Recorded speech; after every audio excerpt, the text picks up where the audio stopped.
আসসালামু আলাইকুম। দেখতে পাচ্ছেন আমি সকেট পাইপের সাথে দিচ্ছি।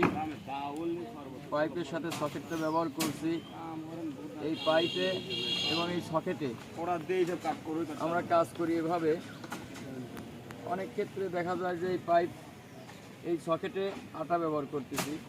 এই আঠা ব্যবহার করার কারণে এই আঠাটা আমার দেখতে পাচ্ছেন এই আঠাটা আমার এ পাশে চলে আসছে। এ পাশে চলে আসাতে যখন আমি এটা ব্যবহার করছি দেখতে পাচ্ছেন যে এই আঠা আমার এ পাশে চলে আসছে।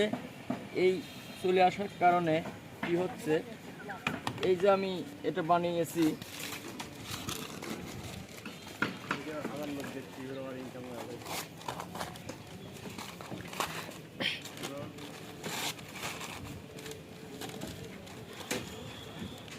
দেখতে পাচ্ছেন এটা আমি কিভাবে বানাচ্ছি। এই যে ঢোকা দিলাম, এটা এখন খুব সুন্দর হয়েছে। এত সুন্দর হয়েছে যে এটা ইচ্ছে করলেও আমি টাইনে বাইর করতে পারবো না, কারণ আটার সাথে অ্যাড হয়ে গেছে।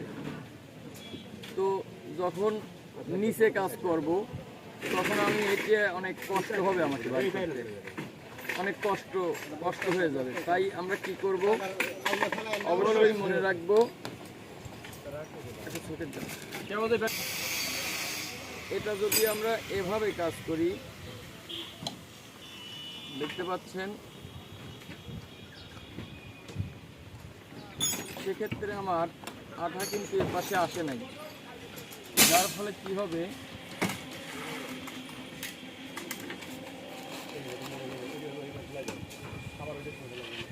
এই যে অনায়াসে খুলে যাচ্ছে। তাই আমরা চেষ্টা করব এভাবে কাজ করব।